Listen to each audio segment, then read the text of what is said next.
هل يستوي الذين يعلمون والذين لا يعلمون وقال رسول الله صلى الله عليه وسلم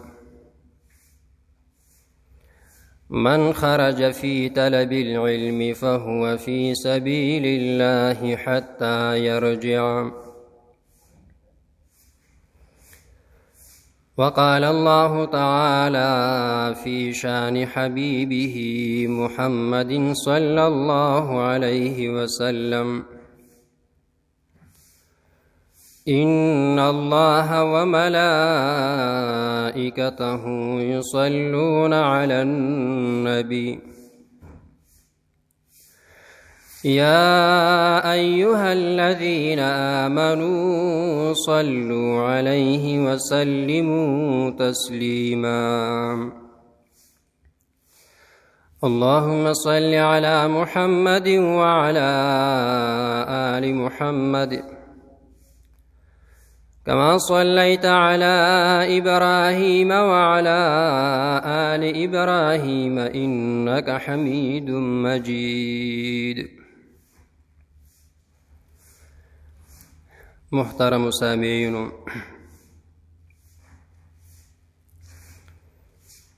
الله رب العزت بشمیر نعمتونه دي، خو په دغه نعمتونو کې یو بیشبها او زیات قیمت والا یو نعمت دی چې هغې ته علم ویل کېږي. علما حضرات فرمایي چې کله د شپې تیارې ختمې شي او د سبا انور راخیږي، نو د انور رڼا اول په هغه ځای باندې لګېږي چې کم په مخ د ځمکه باندې اوچت مقامات وي، او بیا چې کم مقامات هغه لږ کم وي نو ورپسې په هغې باندې د انور رڼا لګېږي. دغه شان د رب کریم د جانبه چې د رحمتونو کم باران کېږي، نو د ټولو نه اول په هغه چا باندې دا رحمت را پریوځي چې کم اهل علم خلق دي، ځکه په کائنات کې بلند درجې والا او لوی مقام والا دغه خلق دي، نو اوله دغه خلق د رحمتونو مستحق جوړیږي. او د انسان خصوصا د مسلمانانو سوچ فکر بم دی چې هغوی د الله تعالی علم او معرفت حاصل کړي، خپل ژوند دا د الله دین لور کی. الله فرمایي هل یستوی الذین یعلمون والذین لا یعلمون. الله تعالی فرمایي عالمان او بی علم دانش برابر دي. نو باید چې انسان خپل صلاحیتونه خپل سوچ فکر دا د رب کریم د دین د پاره استعمال کی. علم دا خو رڼا ده، العلم نور. څرنګه چې د دنیا په تیارو کې رڼا ضروري وي، که د شپې انسان چېرته روان دی او د ده سره څه د رڼا انتظام نشته، نو دا به یا کندې ته پرېوځي یا به لاره خطا کوي، د څه تکلیف او پریشانۍ سره به خامخا مخامخ کېږي. نو هغه ضرورت مونږ محسوسوو او د ورځې نه د شپې د تیارې دپاره انتظام کوو. نو محترمو دغه شان د علم رڼام ضروري ده. که دغه رڼا زمونږ سره نه وي، خامخا به د شیطان په جال کې پساویږو. بدعات او رسومات به هغه به مونږ دین ګڼو. د رب کریم د قهر او د غصې خبره به هغه به مونږ دینداري ګڼو. هغه عمل الله تعالی ته محبوب دی چې هغه د علم په رڼا کې وي، او چې عمل زیات ولی نه خو چې کله د علم په رڼا کې نه وي دغه انسان به فاسق جوړیږي. من تعلم ولم يتعلم، کم انسان داسې دی علم یې زده کړلو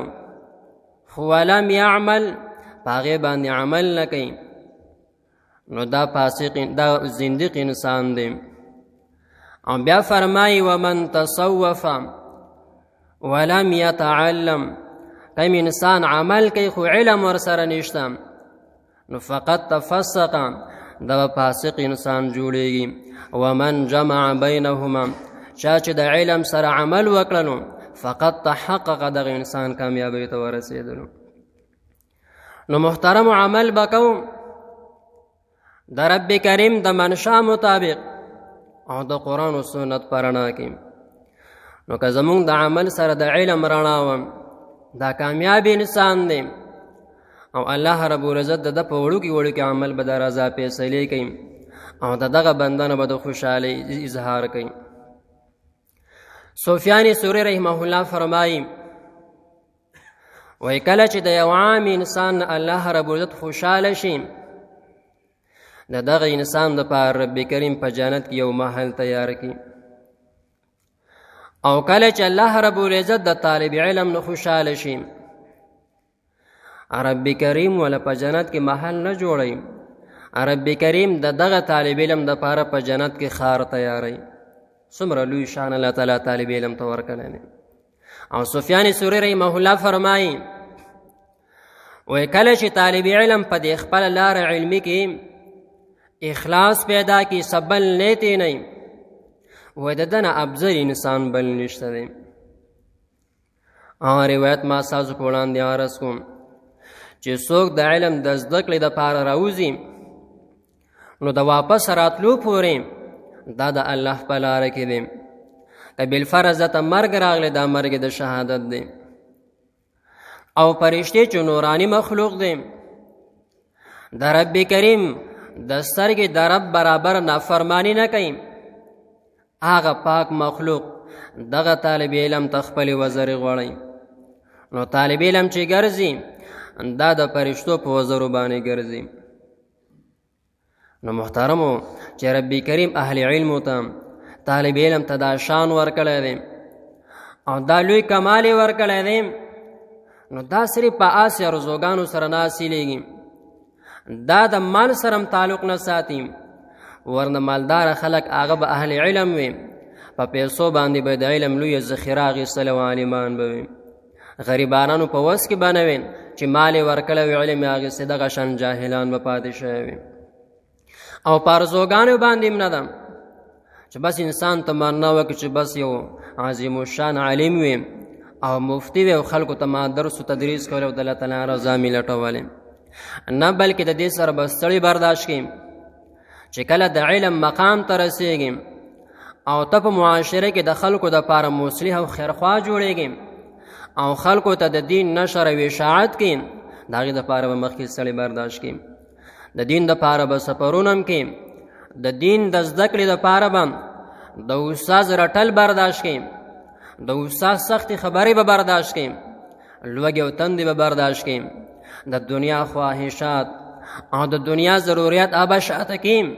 د رب کریم دین ته به راوړاندې کېږي او د الله تعالی دین به زده کړي. یو محدث په باره کې راځي، هغه صرف داسې نه چې مسله ورته یاد نه ده یا ورته د حدیث ده نه دی، بلکې د خپل سند اعلی کولو دپاره 900 میل فاصله وکړله. یعنی 900 میل سفر کول تاسو آسان کار نه دی. په دې وخت کې به مو وایو چې سړی 900 میل فاصله وهي، ګاډی ورسره هم ډېر لوی مشقت پکې انسان برداشت کوي.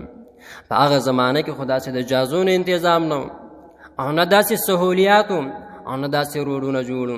په دې لاره باندې به څومره لوږې تندې برداشت کړې وي او څومره بې ځای به په ده باندې شپې راغلی وي او څومره لوږې او تندې به یې برداشت کړي. د سند د اعلی کېدو معنی دا ده، پښتو کې به ساده مثال داسې ذکر کوم. زه به تاسو یو واقع ذکر کوم. زمونږ دارالعلوم حقانیت عالم دین راله مفتی اعظم پاکستان مولانا تقی عثماني صاحب، هغه مونږ ته مختصر چند خبرې وکړلې. وای طالب علمانو زه تاسو مختصر وعظ کوم او په هغې باندې عمل وکئ. وای کله چې د سحر را پاسېږئ نو د ځان سره فیصله کوئ چې الله دا ټوله ورځ به ستا په بندګۍ کې تېرېږي، ستا د نافرمانۍ نه به ځان ساتم، د قرآن پاک تلاوت به کوم او چاته به ضرر نه ورکوم، د مسلمانانو خیرخوا او مددګار به یم. او چې کله دا ورځ بیا تېره شي او شپه راشي نو بیا بېشتره کې سوچ شروع کړه چې ما خو دا ورځ تېره کړله، د ځان سره حساب کتاب شروع کړم، بس داسې وګڼه چې د قیامت ورځ ده او زما سره د خپلو کړو حساب کتاب کېږي. نو هغه خپل عمل مخې ته کړم، د سحر لمونځ مې کړی دی که نه دی کړی او په کومې طریقه باندې مې کړی دی. بیا پلانکي ځای ته تللی وم، په دې لاره باندې د سنت مطابق تللی وم، چا باندې مې سلام کړی دی او که نه دی کړی، ما نن کوم معاملات کړي دي، د مسلمانانو سره مې څومره خیرخواهي کړې ده، مسلمانان مې خوشحاله کړي که پریشانه کړي دي، د دین دپاره مې څومره خدمت کړی دی، هغه ټول جانچ پړتال وکړم نو پخپله به یو نتیجې ته ورسېږي چې الحمدلله زما نیک اعمال شته دي. او که بالفرض یو عادت یو کار داسې صادر شوی ستانه چې هغه د نافرماني په هغې باندې استغفار ووایم او د ځان سره کلکه فیصله وکړم چې سبانۍ ورځ راځي زما نه به دا خطا نه کېږي او په هغه نیکو اعمالو باندې شکر ادا کړم، فیصله وکړه سبا دپاره بیا هم دغه نیک اعمال کوم او د الله تعالی نه غواړه چې رب کریم همیشه دپاره ماته د نیکو اعمالو توفیق راکړي. ګوره دا خبره موږ د مفتی اعظم پاکستان نه واورېدل او تاسو ته ما ذکر کړله، نو چې ما څنګه زده کړل دغه شان تاسو هم زده کړله، خو مفتی تقي عثماني صاحب ستاسو استاد وګرځېدو خو په واسطې زما سره. اوس د یو طالب علم جذبه پیدا شي چې خو یو لوی شخصیت دی، په دې کې واسطه نه ده ضروري، بس زه ځم هغه ته کراچۍ ته چې د هغه نه براه راست دا وعظ واورم. نو ګور هلته چې لاړ شي هغه به م ورته دا خبرې کوي ما چې تاسو کمې وکړلې، خو صرف هغوی به واسطه ترې لرې شو، براه راست تا خبره واورېدله. نو دغه محدث ته حدیث یادو، دغه ورته زده و، خو دې دپاره چې واسطه پکې ختمه شي، زما استادان کم شي، پیغمبر علیه السلام نه یو قسم براه راست یا په یوې واسطې سره دا حدیث شي چې دا سند نږدې شي، د هغې دپاره 900 میل فاصله او سفر یې وکړلو. دا د دین دپاره اکابرو مشرانو قربانۍ تېرې کړې دي. او دغه شان محترمو د سفر سره سره به د علم په لاره کې تا ته لوږې او تندې م راځي، پریشانۍ به تا ته راځي. شاه عبدالقادر رایفور رحمه الله باره کې راځي، هغه یې پره دارالعلوم ته ورغلې نو وینا ورته کوي ما ته داخله راکوي. د ناظم د جانب ورته وویلی شو چې داخلې خو بندې شوي دي، تا ته اوس داخله نه میلاویږي. نو نه دا طالب علم ورته وینا کوي، وایي چې اخر څه وجه ده چې تاسو ما ته داخله نه راکوئ، ما خو د علم دپاره دومره سفر کړی دی او ما سختې برداشت کړي دي، اوس مدرسه کې تاسو ما ته داخله نه راکوئ. نو ناظم صاحب ورته ووایي وایي زموږ په دې مدرسه کې څه د لنګر انتظام نشته دی، نه په دې کې پخلي والا کشته دی، بلکې مونږ ترتیب داسې کړی دی چې د محلې دا څومره حضرات دي دیندار او نیکان دي، هغوی راغلی دي چې د چا د 2 طالب علمانو د خوراک وس کېږي هغه 2 کسانو خوراک را رسوي، او چې د چا د 3 کسو د خوراک هغه وس کېږي نو د 3 کسو خوراک را لیږي. نو محله کې چې څومره کورونه دي د خپل وس مطابق طالب علمانو له روټۍ راوړي، وس باقي داسې کور نشته دی چې هغوی مونږ ته ووایي چې مونږ به دې طالب علم له روټۍ ورکوم. نو چون کې ستا د روټۍ انتظام نشته دی ځکه مونږ ته داخله نه درکوم. شاه عبدالقادر رایفور رحمه الله ورته فرمایي وایي که بالفرض د دې خوراک دا ذمهواري زه په خپله باندې واخلم او د دې بوج په تاسو باندې پرې نه باسم بیا به داخله راکئ. ناظم صاحب ورته وایي که دغه مشروط داخلې ډېره زیاته ښه ده تا ته بیا داخله درکوم. بس داخله یې ورته ورکړله. د ورځې به د استادانو نه سبقونه واورېدل، د شپې به مطالعه او تکرار وکړلو. چې کله به شپه پخه شوله او ده ته به اندازه وشوله چې وسو د بازار څومره دوکانونه دي هغه بند شوي دي، نو د استاد نه د ناظم نه به اجازت واخیستلو، هغه بازار طرف ته به ووتلو. هلته چې به د کیلو دا کم پوستکي چا غورځولو او د خربوزو د هندوانو دا کم پوستکي به پراته او سبزو دا کم اشیا به پراته، هغه به یې راوړل و به یې نزلن او هغه به یې وخوړله. په دې طریقه باندې کال تیر کړلو دا څومره قرباني ده د شپې په دغه بیکاره خوراک باندې یو شواروز وخت تېرول دا د دین د زده کړې دپاره د دوی په زړه کې د علم یو محبت او یو جذبه وه زه کله ناکله د ځان سره سوچ کوم چې رب کریم خو روزي رسان دی رزق ورکوي او رب کریم چې د تمام مخلوقاتو ته روزي رسان دی او رزق ورکوي د مارغانو باندې د انسان سوچ وکړي دې ته رزق څوک ورکوي د دوی دپاره څه د خمبو انتظام نشته دی خو چې سهار راپاسې وږي خو چې د شپې راځي نو ډکې ججورې خپلو جالو ته راځي که نه راځي نو موږ د دغې ځناورو نه عبرت واخلو چې ښه د مارغانو ته الله تعالی رزق ورکوي ما ته به الله رزق نه راکړي چې زه د رب کریم د دین سپایي وګرځېږم او یو سپی دی چې خلک عام طور باندې هغې نه کرکه کوي او خلک د هغې نه نفرت کوي خو چې کله د مالک سره وي او د هغه چوکیداري کوي نو د هغه د خوراک د دې سپي د خوراک او د څښاک انتظام کوي که نه کوي ښه چې یو عام مالک دی او مجازي مالک دی هغه د سپي د خوراک انتظام کوي نو کله چې ته د رب کریم د دین سپایي وګرځېدنې نو رب کریم به ستا د رزق انتظام نه کوي دنیا کې خدا خبره مشهوره ده وایي څوک هم د رزق نه داسې نه دي چې هغه د لوږې نه مړه شوي دي نو بیا اهل علم خلک هغوی ته به څرنګې د لوږې د وجې نه مرګ راشي او هغوی به په داسې ذلت او رسوایۍ سره د دنیا نه لاړ شي روزي رسان الله تعالی دی د رب کریم په خزانو باندې کلک یقین پکار دی سفیان ثوری رحمه الله د علم د زده کړې دپاره لاړی سفر یې وکړلو نو دوه دوستان هم ورسره دي د ځان سره یې پخوانه خو به طالب علمانو به خپله خرچه برداشت کوله نو دې درې واړه طالب علمانو د ځان سره څه خوراک واخیستلو ستوان وغیره وچې روټۍ په هغې باندې به یې لږ لږ بیتې خوراک کولو چې زموږ د طالب علمۍ دا زمانه ختمه شي هسې نه که بالفرض د خوراک انتظام نه نو خامخا بیا به زموږ په دې علمي مشغله کې او لاره کې خلل غورځېږي نو څومره ذخیرې د ځان سره وړې وه هغې نه به یې لږ لږ استعمالول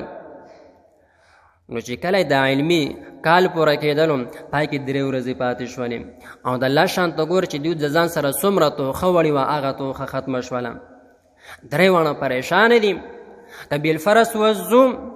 او د ځان دپاره خرچه رالو نو دا خو ځانه پوره سفر دی او مشکله جوړېږي نو مشوره یې وکړله فیصله په دې باندې وشوله چې یو کس به لاړ شي مزدوري به وکړي او دا باقي 2 کسان به د استاد نه سبق اوري نو چې کله د مزدورۍ نه راشي ورځ تېره شي نو د دې 3 ورځو دپاره به د رزق او د خوراک انتظام وشي او باقي دا کم سبق چې د دې کس نه ویلی شوی دی هغه ته به دا نور 2 ملګري سبق زده کړي نو بس یو باندې فیصله وشوله هغه مزدورۍ له لاړې او دا 2 کم طالب علمان دا د استاد نه سبقونه زده کړله کله چې ماښامې شوم نو هغه واپس شولو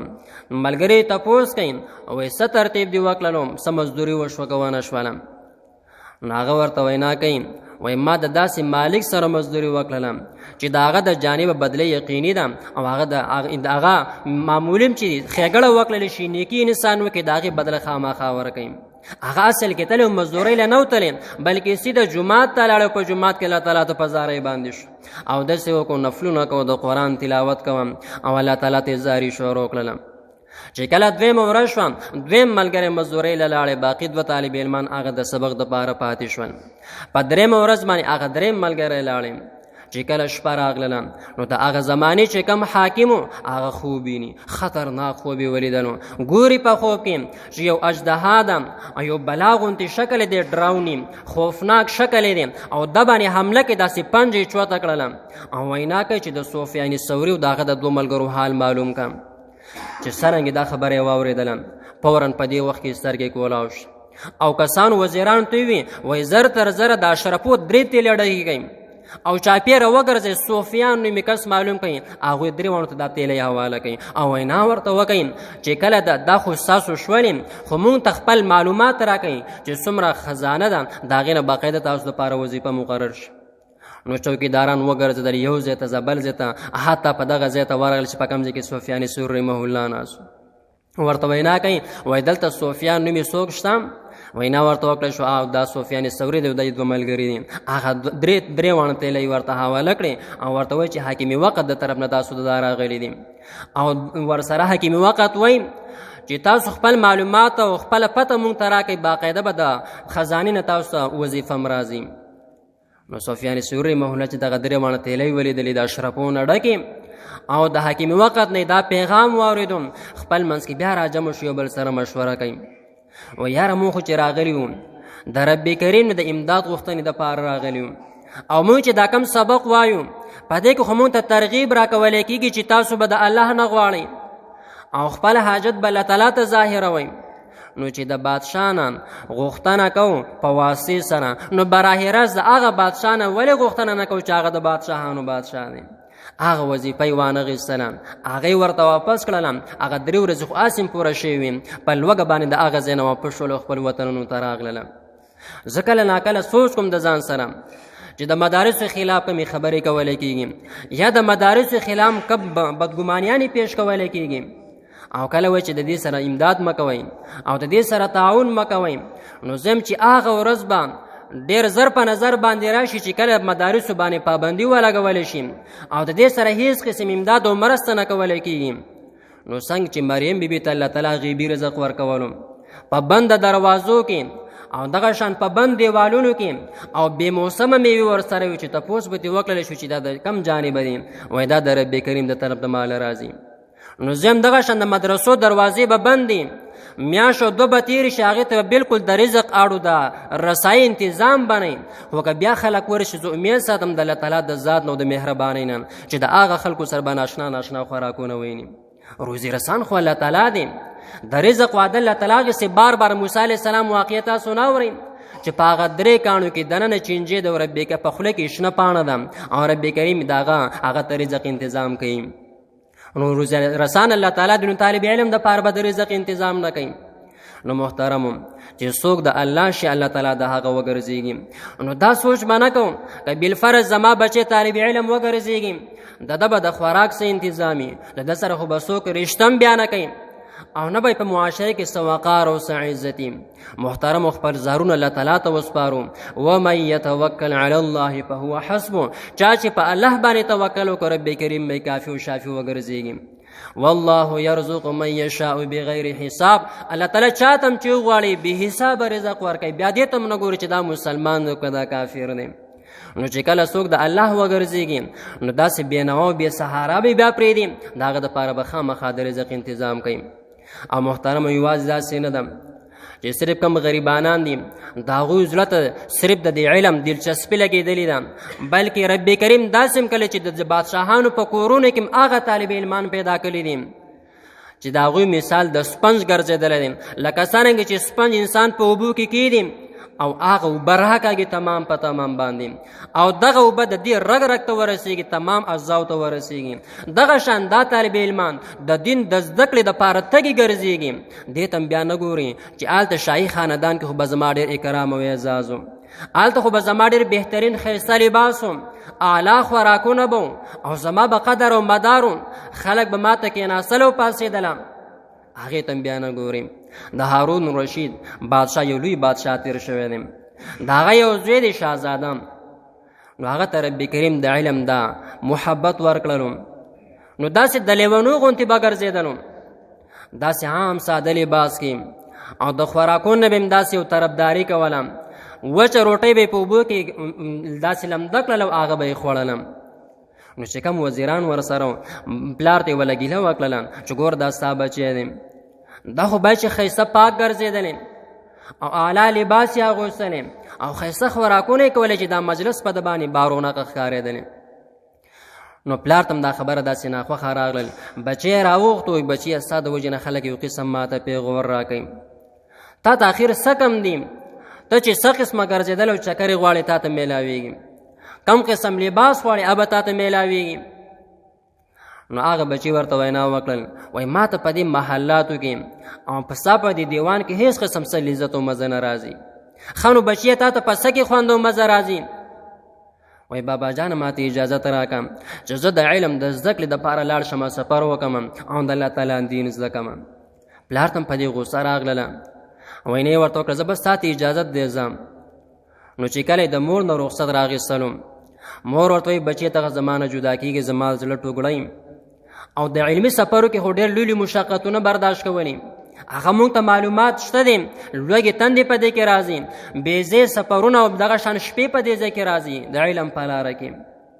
خو داسې وکړه یو قرآن پاک زما د جانبه قبول کړم او وی ورته د سونې ګوته ورکړل که بالفرض ضرورت راشي خرڅ به کړي او په هغې باندې به خپل ضروریات پوره کړي او د قرآن پاک تلاوت کوم او په دعاګانو کې ما یادوم بس بچی رخصت شولو مور د سترګو نه اوښکې روانې دي او بچی علمي سفر علمي لارې اختیار کړله روان دی ډېر زیات سفر یې وکړلو حتی یو عالم دین خوا ته ورسېدلو هغه ته وایي جی ما ته به تاسو علم زده کوئ ما ته به سبق وایئ خو دومره مستغني طالب علم دی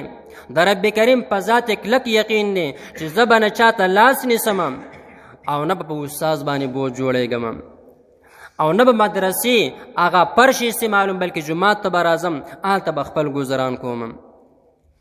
نو کله به استاذ نه به سبق وي ټوله ورځ شپې له بیا جومات ته راغللی د بیشترې د بالغ وغیره انتظام ورسره نه او د ځان سره فیصله وکړله چې خوراک ته خو د انسان ضرورت وي نو دا فیصله د ځان سره وکړل چې آسم هفته کې یوه ورځ چوټي وي په هغې به ځانه دومره مزدوري کوم دومره مزدوري چې زه پې صرف یو شپږ روټۍ پیدا کړم روزانه به یوه روټۍ استعمالوم چې هغې باندې زما ګذران کېږي نو چې کله به د جمعې ورځ راغلله مزدورۍ دپاره به ووتلو دومره مزدوري به یې وکړل او څوک به مې چې راغلې هغه ته به یې شرطونه لګول د جمعې ورځ دی پیره دا د مزدورانو ځای ته لاړې خلک راغلل مزدوران او دیاړي مار د ځان سره بوځي نو یو کس آبادۍ ته ضرورت دی چې آبادي جوړه کړي نو ورته وینا کوي چې څوک به ما سره مزدوري وکړي اچانک یې په ده باندې نظر ولګېدو یو ښایسته نوجوان یو بارونقه نوجوان ده ته وینا کوي تم د مزدورۍ دپاره راوتی وایي زم د مزدورۍ دپاره راوتی یم او د قرآن پاک تلاوت په دغه وخت کې هم کولو ورته وینا کوي راز زما سره لاړ شو زما سره به دیاړې وکړي وایي زما د طرف نه دوه شرطه دي یو دا دی چې کله هم د مانځه وخت راشي په هغه اوقاتو کې به ستا څه کار نه یم زه به کامل طریقې سره خپل مالک ته متوجه کېږم او دویم دا د ما ته به دومره مزدوري راکړي چې په هغې باندې صرف د شپږو روټو انتظام وشي نو هغه دیاړۍ په ورځ کې به ورته مالک روټۍ ورکونه او باقي د شپږو ورځو انتظام به په هغه روټو باندې کېدو نو دا لاړې بس مزدوري وکړل دغه مالک سره چې کله مالک راغلی اخکار ته یې وکتلم نو ګوره دا یو کس راغلی خو کارونه یې کم از کم د یو چند کسانو کار یې ویستلی و هغه مالک پر د ځان سره سوچ کوي چې دا یو مزدور ما راوستی دی او د چند کسانو کار یې کړی دی نو په ځای د دې چې د هغه شپږو روټو مزدوري ورکړي چې کم شرط ورسره لګولی شوی نو زیات دیاړې ورکول هغه انکار و ګوره ستا سره ما شرط لګولی ما ته صرف د شپږو روټو دپاره خرچه راکم نو بس دا چې کله لاړلې نو سبا هغه بیا په دې مزدورانو پسې رالی چې هغه نوجوان به راولم چې زما سره دیاړې وکړو زما دا کور ورسوي ګوري معلومات کې هغه مزدورانو کې نوجوان په نظر نه راځي تپوس یې وکړو دا نورو مزدورانو نه چې پرون ما یو نوجوان بوتلی د قرآن تلاوت یې کول او ښایسته نوراني چهره یې وم هغه هلک په نظر باندې نه راځي نو هغه چا ورته ووي چا خو مدرسه کې طالب علم دی د دین زده کړه کوي خو صرف د جمعې په ورځ باندې چوټي مزدوري کوي او د شپږو ورځو خرچه پیدا کوي نو هغه د ځان سره سوچ کوي چې په نور چا باندې کار نه کوم د جمعې د ورځې پورې به د دوباره انتظار کوم چې کله بیا د جمعې ورځ راغلله دی د دیاړۍ دپاره بوتلو خپل کور پې جوړی خو د زړه کې سوچ دا څنګه یو کس ته د چند کسانو کار کوي داسې پناه طرف باندې ورته رالی تماشۍ کوي نو هغه چې کله به بلاک دغه به یې خواره کړل دا خټه به یې خواره کړله نو په هغې باندې به چې کم کاڼې یا بلاک لګولو هغه به خود دغه شانتې سي د راتلو د الله تعالی امداد ورسره شامل حال دا ته هم پته ولګېدل چې دا سړی د ډېرې لوی پای سړی معلومیږي شخصیت معلومیږي او فیصلې وکړه چې دا بینو د کور د تعمیر به په ده باندې سرته رسوم نو چې کله بیا هغه شپږ ورځې تېرې شولې او د جمعې ورځ راغلل په درېیمه پیره باندې معلومات کوي هغه مزدور سي شولو نو چا ورته وینا وکړه خو په جومات کې پروت دی او ډېره سخت بخار دی ورته څوک یې رشته دار او خپلوان نشته دی نو دا فوراً لاړې جومات ته یې ځان ورسولو ګوري په هغه باندې بخار دی سخته تبه ده په هغه باندې او د تبې د وجې نه رنګ هم بدل شوی سور شوی دی او سر ته یوه خښته پرته ده او نور بدن چې دی په چټایۍ باندې پروت دی دا ډېر زیات پریشانه شوم چې دومره دینداره شخص ته ګورم او د مونځ پابندي کوونکي ته ګورم او د حلالوالي خو دغه ترتیب دی چې هغه د ده په وړاندې باندې فوراً ورغللې خښته یې ترې لرې کړله او د ده سر یې په خپل غېږ کې کېښودلو ورته وینا کوي که زه ستا دپاره د مریضه د یو عظیم الشان او د ښایسته ډاکټر انتظام وکړم نو هغه ورته وایي وایي کم ذات چې زه بیمار کړی یم نو هغه ذات به ما ته صحت راکوي. نو بیا ورته وایي چې زه ستا دپاره د یو ښه ټیکانې او د یو ښایسته دیرې تنظام وکړم، په دې ځای کې پروت دی، ستا دپاره د بشتري او د بالغ تنظام نشته. دا ورته وینا کوي نه ما ته سفر ډېر مختصر دی، زه دغه ته سفر تکمیل ته رارسېدو والی یم، خو توخه راسره کمه ده. نو دا کس پې پوه نه شو، ورته وینا کوي ستا په خبره باندې زه پوه نه شوم. وایي ما ته خپله اندازه داسې کېږي چې زه قریب الموت یم، د مرګ هغه آثار ما ته نږدې دي او زما سره داسې ذخیره نشته چې د رب کریم د رضا دپاره الله ته یې پیش کړم او الله تعالی په هغې باندې زما د خوشحالۍ اظهار وکړي. تقوا دومره زیاته ده. وایي لږ ټایم وشولو، ما ته وینا کوي چې د دې زمانې کم بادشاه دی، د هغه زما سره یو امانت دی. نو قرآن پاک هغه ګوتې راواخېستل، وایي دا به زما والد محترم ته حواله کړي چې بس دا چا امانت دی دا ته قبول کړه. او بیا د هغې نه پس مختصره ټایم تیر شو او د الله سره یې مناجات شروع کړل. الله ستا د دین د زده کړې لپاره زه راوتی یم، هغه ښایسته پالنګونه هغه قالینونه ما پرېښي دي او د سفر سختې مې برداشت کړې. رب کریمه ستا د رضا دپاره راوتی یم. رب کریمه توخه زما سره کمه ده، سامان زما سره کم دی. الله تا ته در روان یم، یره زما سره دا د رب کریمه چې ما مردود ونه ګرځیم او هسې نه ستا دربار ته درشم او ته زما نه مخ واړې. بس د یو څو جملې وي او روح ته یې لاړې پروازې وکړلو. د هغه کس د سترګو نه اوښکې روانې دي او بس د هغه د کفن او د دفن انتظام یې وکړلو او هغه ګوتې راواخېستل، قرآن پاک یې راواخېستو او چې پیاره بادشاه په لار باندې روان و، اواز یې ورته وکړم چې بادشاه سلامت، ستاسو سره زما ضروري کار دی او تاسو معمولي زما خبره واورئ. بادشاه چې ودرېدلو نو هغه ګوتې ورته واخلو، قرآن پاک یې ورته حواله کړم. بادشاه پوه شو، په رنګ کې تغییر راغللې، د پریشانۍ اظهار یې وکړلو او ورته وینا کوي معلومیږي دا چې د غم خبر به ته ما ته راوړي، مهرباني وکړه نور لښکر را سره دی او وزرا را سره دي، ته به زما دربار ته راشي. چې کله د دربار ته حاضري وکړله، وایه څه مسله ده، نو هغه ټوله واقع ورته د بچي ذکر کړل. آخر کې ورته وینا کوي چې ستاسو هغه بچی چې ستاسو د زړه ټوکړه هغه د دنیا نه لاړ او د هغه سخت او چې سر ته کم خښته پرته و، دغه شان په چټایۍ باندې به وخت تېرو. هغه ټول واقعات یې ورته ذکر کړل. د بادشاه د سترګو نه اوښکې روان دي، عجیبه جملې د خولې نه وځي. وینا کوي و ای زما بچیا کم عمر والوي، خو په دې کم عمر کې چې ته په کومه خبره باندې پوه شو، کم ته ته ورسېدلې، ستا بوډا پلار هغه خبرې ته ونه رسېدو، هغه ته ته ونه رسېدلو. نو محترم عارض مې دا دی چې رب کریم موږ ته مختصره زندګي راکړې ده، په دې باندې پناه راتلو واله ده چې موږ په خپله باندې د علم طلبګار وګرځېږو او خپل بچي دم د علم د زده کړې دپاره وقف کړو. حالات داسې چې د مدرسو چوټیانې دي، هسې نه چې بچي زموږ نه شړ شي، ځکه 15 ورځې ماشومانان هسې وګرځېږي، هغو باندې بیا محنت کوه. هغه هوایي ماحول، هغه آزاد ماحول پې دومره اثر کوي چې هغه بیا سبق ته چېرته توجه جوړېږي. نو هر ازادي انشاءالله چې کور مدرسه وګرځېږي او پلار ولګي بچی کېنې چې شابه د قرآن زده کړه وکړي او پلار قرآن پاک